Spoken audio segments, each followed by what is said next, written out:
আসসালামু আলাইকুম এভরিওয়ান। আচ্ছা বলেন তো, রসগোল্লা পছন্দ করে না এমন কোনো লোক আছে? আমার জানা মতে তো নাই। রসগোল্লাটা কিন্তু ছোট বড় সবাই খুব বেশি পছন্দ করে। আজ আপনাদেরকে সেই রেসিপিটাই শেয়ার করব। রসগোল্লা কতটা সহজে বাসায় তৈরি করে নিতে পারবেন। রসগোল্লা তৈরি করার জন্য আমি প্রথমেই ছানা কেটে নেব। এই জন্য একটা প্যানে 1 লিটার পরিমাণ লিকুইড দুধ নিয়ে নিয়েছি।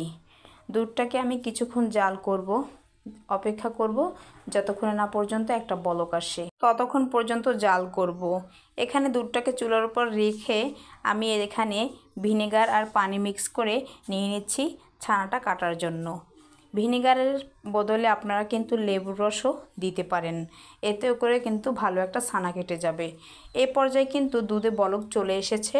আমি একটু একটু করে ছানা আর পানি যেটা মিক্স করে রেখেছিলাম সেটা একটু একটু করে দিয়ে দিচ্ছি আর নাড়াচাড়া করতেছি। আস্তে আস্তে করে একটু একটু করে দিতে হবে আর নাড়াচাড়া করতে হবে। কিছুক্ষণের মধ্যেই দেখা যাবে দুধের কালারটাও চেঞ্জ হয়ে গেছে, দুধ থেকে কিন্তু ছানাটা সেপারেট হয়ে গেছে। ভিনেগার মিশ্রণ পানিটা কিন্তু একটু আস্তে আস্তে দিতে হবে আর নাড়াচাড়া করতে হবে। এখন কিন্তু দেখা যাচ্ছে দুধ থেকে ছানাটা কিন্তু কেটে গেছে, মানে দুধ আর পানিটা কিন্তু সেপারেট হয়ে গেছে। অলরেডি ছানাটা কেটে গেছে। আমি এখন একটি জালি কাপড়ের উপর নিয়ে নিচ্ছি পানিটাকে আলাদা করার জন্য। কিছুটা পরিমাণ নর্মাল পানি দিয়ে দিচ্ছি ছানাটাকে ধুয়ে নেওয়ার জন্য, এতে করে কিন্তু ভিনেগারের গন্ধটা আর করবে না। দেখতেই পাচ্ছেন নর্মাল পানি দিয়ে কিন্তু আমি ধুয়ে নিচ্ছি। এবার ছানাটাকে কিছুটা পরিমাণ নিংড়ে কিছুক্ষণের জন্য ঝুলিয়ে রাখলে কিন্তু পানিটা একদম ঝরে যাবে।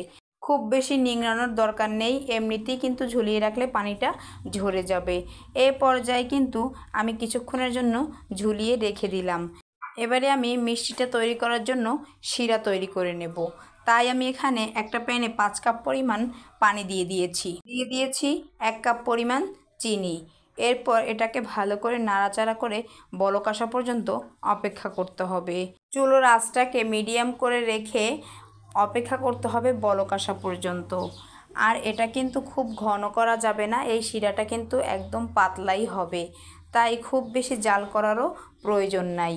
তাই আমি শিরাটাকে চুলায় বসিয়ে রেখে নিয়ে চলে আসলাম ছানাগুলো, যেগুলো আমি ঝুলিয়ে রেখেছিলাম কিছুক্ষণ ঝুলিয়ে রাখার পরই দেখা যাচ্ছে কিন্তু ছানা থেকে একদম এক্সট্রা পানিটা ঝরে গেছে।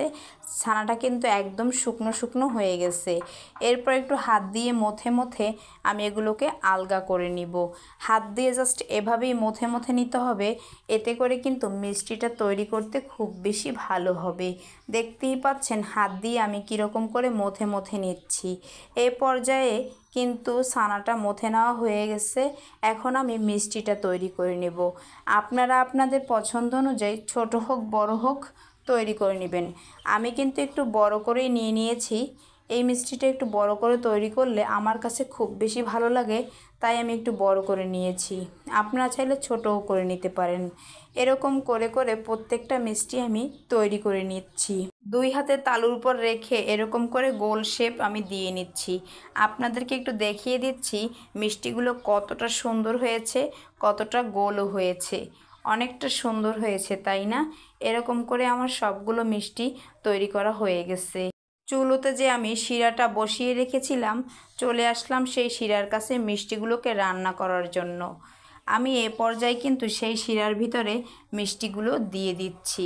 এক এক করে সবগুলো মিষ্টি দিয়ে জাল করব আমি যতক্ষণ না পর্যন্ত মিষ্টিটা পারফেক্টলিভাবে তৈরি হয়। এখানে কিন্তু খুব বেশি নাড়াচাড়া করা যাবে না, তাতে করে কিন্তু মিষ্টিটা ভেঙে যেতে পারে। মিষ্টিগুলো কিন্তু নিজে থেকেই উল্টে পাল্টে যাচ্ছে, তাই আমাকে আর খুব বেশি নাড়াচাড়া করতে হয়নি। খুব বেশি নাড়াচাড়া করলে কিন্তু ভেঙে যাবে, তাই আপনারাও খুব বেশি নাড়াচাড়া করবেন না। আমি একটু চামচ দিয়ে মিষ্টিগুলোকে নিচে নামিয়ে দেওয়ার চেষ্টা করতেছি, মানে যাতে করে মিষ্টির ভিতরে শিরার পানিটা ভালো করে সেট হয়ে যায়। এরকম করে করে আমি ঢাকনা দিয়ে আবারও জাল করব 10 মিনিটের জন্য।